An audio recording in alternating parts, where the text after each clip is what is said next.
салмаспы. Биз Оган талаанын кабарчылар болобуз. Өзүңүздү тааныштыра кетсеңиз. Мен ушул Оган тала айылынын тургуну Эгембердиев Хусан Сардыкович. Учурда мечитте курулуштар болду. Кандай өзгөрүүлөр болду жана кандай шарттар түзүлүшү жөнүндө деңиз. Биздин мечитте быйылкы жылда мынакей навес курулду. Анын навеси дагы отун канасы менен кудук, туалеттик кичине жаңылашты. Андан кийин мына биздин таарат ала турган жай түштү. Бул душевой менен ар бир өзүнүн условиясы менен. Ушулар негизинен. Бул курулушка канча акча кетти? Эми бул курулушка биз канча акча кеткенин анык билбейбиз, бирок божомолдоп айтканда 150 миңдин тегерегинде акча кетти дааратканага. Ал эми наркы, навес, отункана буларга болсо алыгаян бир 100 миң тегерегинде акча кетти. Бул акчаны болсо ушул мечитке келген балдар өздөрү инициатива көтөрүшүп, топтошуп,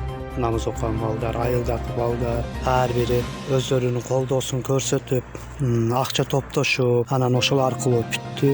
Эми бул боюнча, суммасы боюнча дагы кичине кошумча болсо, Россиядагы балдары, анан ушулар акча каражатынан камсыздап турушту. Эми жакшы азыр мечитте баардык отопление, баардык шарттарды жаратып, азыркы күндө жакшы мынакей жамаат көбөйүп окушуп атат.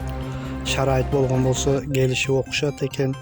Россиядагы өзүбүздүн балдар, ушул Огандан барган балдар өздөрүнүн инициативасы менен алар дагы акча салышып, ошол иштеген адал мээнети менен иштеген акчаларынан бөлүп салышып, топтоп салышып, мынакей азыркы күндө мечит кыйла ушул стройкалары бүттү да.